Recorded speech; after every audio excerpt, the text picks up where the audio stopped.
Like Abrahamic religions and most religions teach you to take things literal instead of having an open mind to things. Would Hmm. you say it's part of the problem?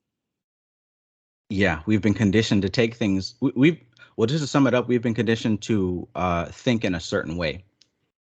Even as chaos magic says, nothing is true, everything is permitted, and that's something that you really have to grow into. Nothing is true. Like all of the beliefs that you have about reality. There's an exercise in one of my favorite books about chaos magic. It's called Liber Null and the Psychonaut. One of the early exercises that they teach you in Liber Null and Psychonaut is to take on a belief of a different religion just for a couple of hours. Take on a belief of a different group of people. And what you'll find is that beliefs are adaptable, malleable. And when you do that, you'll start to see that nothing is really absolute. You also speak of the way you break it down is the physical plane is the hardware and the etheric plane is the software, as above, so below. Now, based on that concept, how much truth is there between reality and the movie The Matrix, where they say this is similar to a computer simulation? How much truth is there to that? Ultimate truth. Um, okay, the reality that we experience is entirely dictated by the words that we use and the definitions that we place on those words. It might Okay. sound ridiculous, but everything that we experience is entirely determined by the words and the definition of those words.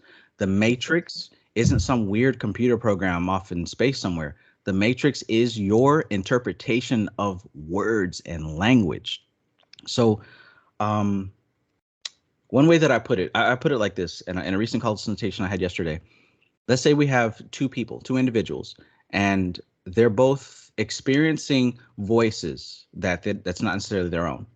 Now, one person, they're channeling these voices and they're saying, "Oh, I'm a spiritualist. I'm getting channels and I'm getting spirit communication," and they're able to take that and utilize it into something useful, right? So they may do videos talking about what they channeled from the spirit and they're able to help people and do tarot and da da da da da da. Let's take him and put him over here. We've got another person where she has the same thing going on, but she doesn't understand. She doesn't have any language for it. She goes to the doctor, and what's the doctor say?